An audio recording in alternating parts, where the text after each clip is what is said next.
So welcome back to All This Math. This is Professor Parker, and for today's lesson, we're going to talk about simplifying expressions that have a lot of exponents in them, all right, or exponent expressions. Now, in order to do this, you got to know the exponent rules. They're about like 5/6-ish main exponent rules, and as we simplify these two examples, we're going to talk about those rules. But the first thing we need to do is let's take a look at number one, all right? Now, if you want to copy this down and work along with me, feel free to pause the video, write the problem down, and then hit play. All right, so let's look at this. Let's first read it. Read what it says. This is in the parentheses, right? So we call that a quantity. We call that a quantity because it's within parentheses, right? The quantity of 2x to the 8th, y to the 8th, over, you can say over or you can say divided by, over or divided by x to the 6th, y to the 7th, all to the third power, So when you see these types of problems, another thing that I actually like about these problems is that you have options. I don't like to always be boxed into just one way to do something. That's just me though. I don't know how y'all are, but that's just me. I like to have options, right? And math gives you a lot of options, all right? So one of the things I think you should do is take a look and just see like which exponent rules could be used. For example, since this is a fraction is just a representation of division. You got an x term on top and an x term on the bottom. You could use the division rule for exponents or the division property. Some textbooks call them rules. Some textbooks call them properties. I tend to call them rules, right?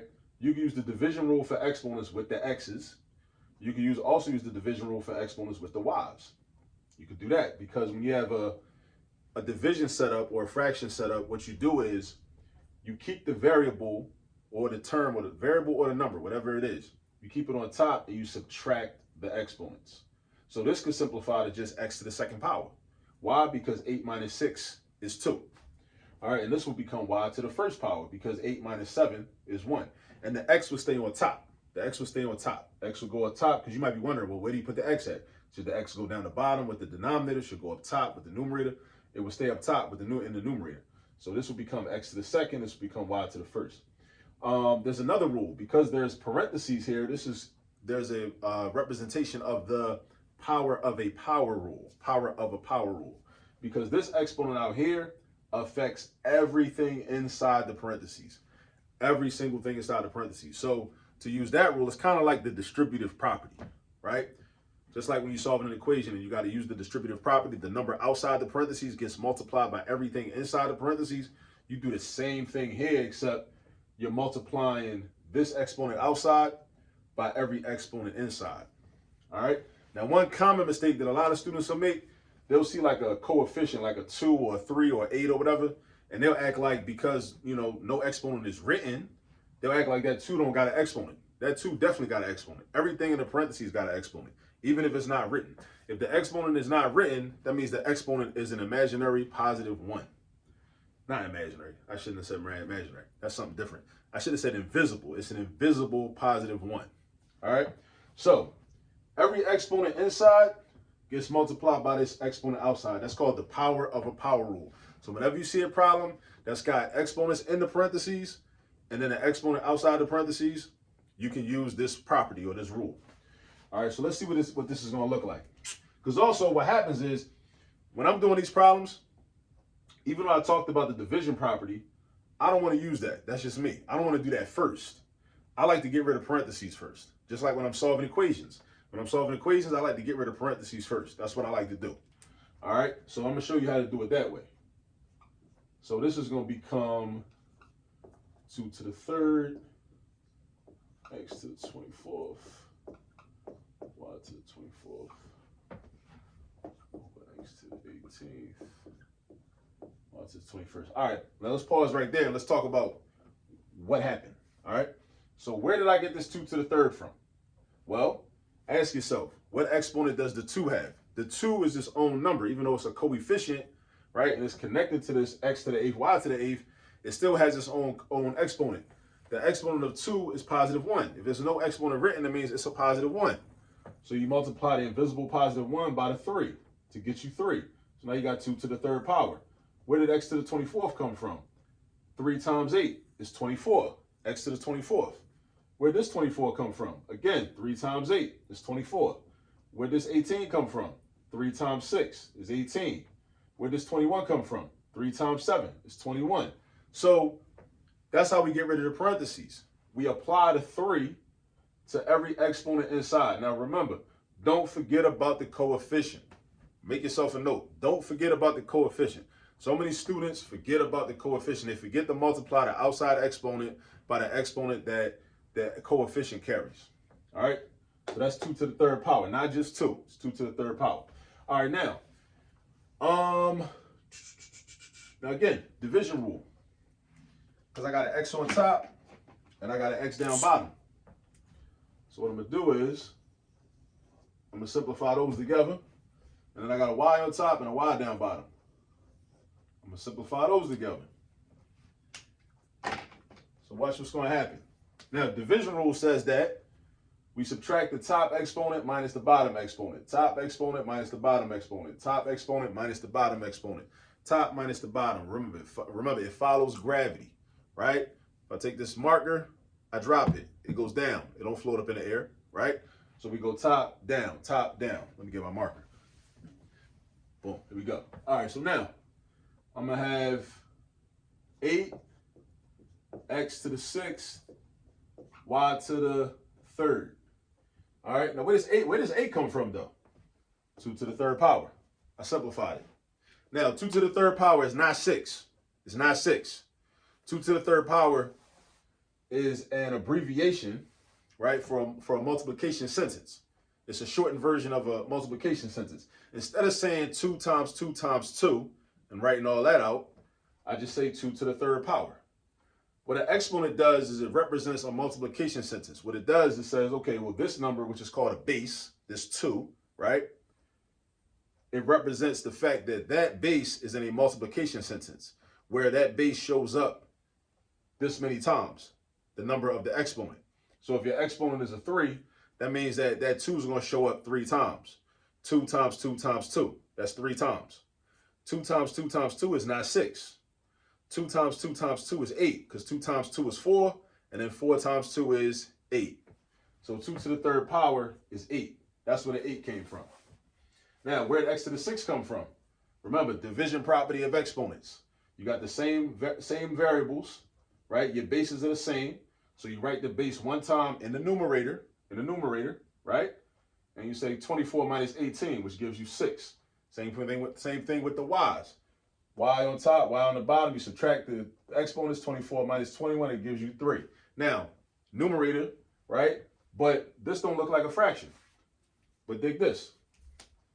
What if I just did that? Over 1, right? Now it looks like a fraction. But you don't need it to look like a fraction if your denominator is going to be a 1 anyway. All right? So your final answer is 8 x to the 6, y to the 3rd. And we're just using rules. Once you learn the rules, the exponent problems become easy once you learn the rules, but you got to learn the rules. Now, what are the rules? There's the multiplication property, right? We didn't use that in this problem. There's the division property. We did use that in this problem, right? To subtract the exponents. Division goes with subtraction. Multiplication property says you add the exponents. So multiplication goes with addition. Division goes with subtraction. Remember that, all right? And there's the power of a power rule. If you got an exponent outside the parentheses, you multiply that exponent outside by every exponent inside. That's all you got to do. The outside exponent gets multiplied by every exponent inside. Just remember that. All right? Then there's something else we ain't see. We ain't see the negative exponent rule. So hold up. Multiplication property, division property, power of a power rule, also known as, well, I call it the distributive exponent rule, distributive exponent rule, because you treat it just like the distributive property when you solve an equation or simplifying another type of expression. Then there's the negative exponent rule, which we ain't get into. We might get into that in this problem, though. I see these negative exponents. Negative exponent rule, and there's the zero exponent rule.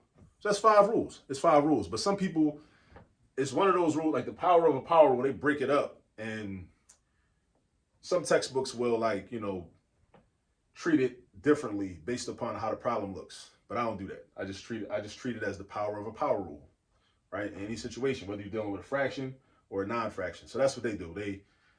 If it's a fraction, they treat it as one property. If it's not a fraction, they treat it as a different property, but the same rule applies. so I don't separate it. But anyway, that's like 5 rules. You learn those 5 rules, you're going to be good. Whenever you see a problem with exponents in it, but you got to learn those rules and you got to practice and do a bunch of problems to develop your mathematical muscle memory. Just like with sports, you develop, muscle memory in sports. So you don't think about, the actual action when you're playing basketball or the actual action when you're playing football or baseball or whatever sport you're playing because of muscle memory. It's an instinct. Same thing with these. All right, so look, number 2.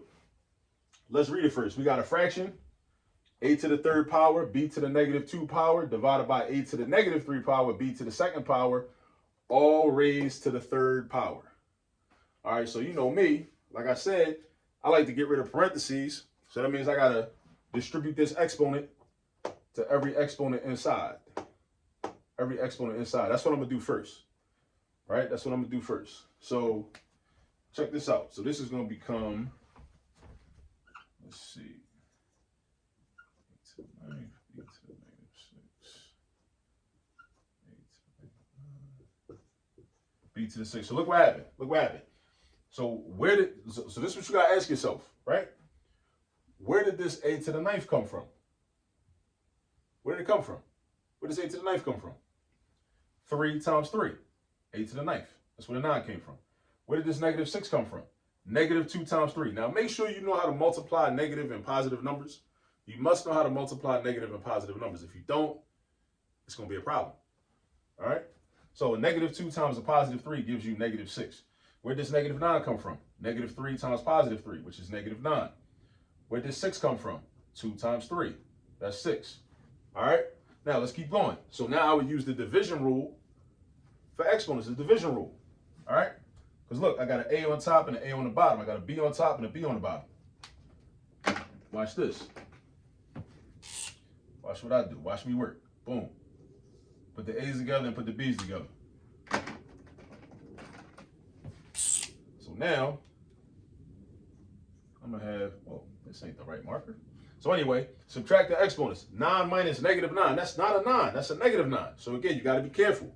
And you got to know how to subtract a negative from a positive. So 9 minus negative 9. 9 minus negative 9. That is a double negative. That's a double negative. So when you got a double negative, that becomes an addition problem. So you write your A, which would be in your numerator, if this were still a fraction. So we just write it as the regular expression. So we got a to the 18th power, and then we got b. Negative 6 minus 6 is negative 12. Ah, okay. Now we're about to use the negative exponent rule. Watch this. Watch this. Watch what happens. The negative exponent rule. What does that say? Because when we're simplifying expressions, we never want to end up with, I ain't using that. We never want to end up with a negative exponent in our final answer. Not in our final answer. We don't want a negative exponent in our final answer, right? It can be in our work, but we don't want it in our final answer. So we want positive exponents, right? Just like positive vibes only, right? That's what we want. So how do we get that though? We use what's called the negative exponent rule. All you do is you take the term that has the negative exponent, right? Only the term that's got the negative exponent, not nothing else. Only the term that's got the negative exponent. You take it and you take the reciprocal of just that term. So you don't mess with this A. This A don't got nothing to do with what we about to do. This A has a positive exponent, positive 18. So you don't mess with the A. You mess with the B, because the B has a negative exponent, right? The B is being negative right now. We're going to make it, be positive. We basically trying to tell the B, like, listen, like, fix your face, right? Get your act together, Get more positive. Be more positive. Stop being so negative, right? So what we do is we take the reciprocal, and you got to know what a reciprocal is. The reciprocal is basically when you take a fraction and turn it upside down. Numerator and denominator switch places. That's the reciprocal. Numerator and denominator switch places, right? Just think bunk beds, right? Whoever normally sleep on the bottom bunk, now they go up to the top bunk. Whoever normally sleep on the top bunk, they go to the bottom bunk. That's the reciprocal. That's what a reciprocal is. I just started talking about fractions. You might be thinking to yourself, but it ain't no fraction there. What you mean? How is it a fraction? How can I take a reciprocal when it's not a fraction? All right, watch this. Make it look like a fraction. How do you make anything that's not already a fraction look like a fraction? Put a 1 underneath of it. That's it. That's it. So if I'm taking the reciprocal of b to the negative 12, not a, because I'm not, excuse me, I'm not messing with the A. Don't mess with the A. Leave the A alone. Let the A chill. Mess with the B. Mess with the B. We're gonna move the B. So you move the B to the denominator. And if, technically, if you take a reciprocal, that means the denominator goes up to the top where the numerator used to be at. So you can think of it as saying, oh, I'll move the 1 up top, but 1 times a to the 18th, that don't change nothing. It don't change nothing, right? If there was a 3 down here, well, actually, no. Because think of this as b to the negative 12 over 1. The b to the negative 12 goes down to the bottom, and the 1 goes to the top, right? So it would never be like a 3 or another number, right? The b would just go downstairs, all right? If you have a term that's got a negative exponent that's already in the denominator, then you will move it up top. So basically, the way you use the negative exponent rule is this. Wherever that term is, if it's on top, it's going down to the bottom. If it's on the bottom, it's going up top. And when it goes there, the exponent becomes positive. The exponent becomes positive. So look, let me go back to my black marker. So now look, the a to the 18th is still up top. And now I got b to the 12th down the bottom. Now look what happened. It used to be negative when it was on top. Now the exponent is positive because we used the negative exponent rule, right? Now you might be wondering, what happened to the 1 though? There was a 1 right here. Well, that's like 1 times b to the 12th. The b to the 12th goes next to the 1 and creates multiplication. Multiplication. What's 1 times b to the 12th? Just b to the 12th. What's 1 times anything? That thing. So this 1 is really irrelevant, kind of. So this is the final answer. A to the 18th over b to the 12th. Now, how come you can't use the division rule for exponents here? Because they're not the same base. So in case you was wondering, why ain't use the division rule? Because they're not the same base. That's an A and that's a B. We could do that here because that's an A and that's an A. That's a B and that's a B. That's an X and that's an X. That's a Y and that's a Y. The variables got to match up. The bases got to match up because it's not always variables. It could be numbers, right? But they got to match up. If they don't match up, then we can't use the division rule. We only use the division rule when the bases match up. This is an A and this is a B. So we can't use the division rule. All right? But this is all about rules. It's all about learning the rules, respecting the rules, and then getting to the answer. And like I told you, it's like 5 rules. There's the multiplication property, which we still ain't had to use. Multiplication property, you just add the exponents. You write the base 1 time, and you add up the exponents. Multiplication property, division property. There's the power of a power rule property, or what I call the distributive exponent property. There's the negative exponent rule, and there's the 0 exponent rule. There's 5 rules. You just got to learn those rules. And then just when you see these problems, just take your time and just think about which of those rules can I use? Which of those rules can I use? Which of those rules can I use? Just keep asking yourself that. And watch this video over and over again, right? And then practice. You got to get some practice. You got to practice using the rules on your own so you can master them. Master knowing the rules, and then whenever you see a problem, that involves you simplifying an expression with a bunch of exponents in it. And also, don't let these problems scare you. Once you know the rules, just think of the rules and just say, okay, boom, which rule should I use first? Which rule should I use second? And then the problems become much less intimidating. All right, so go get some practice. I'll catch up to y'all in the next video. Peace.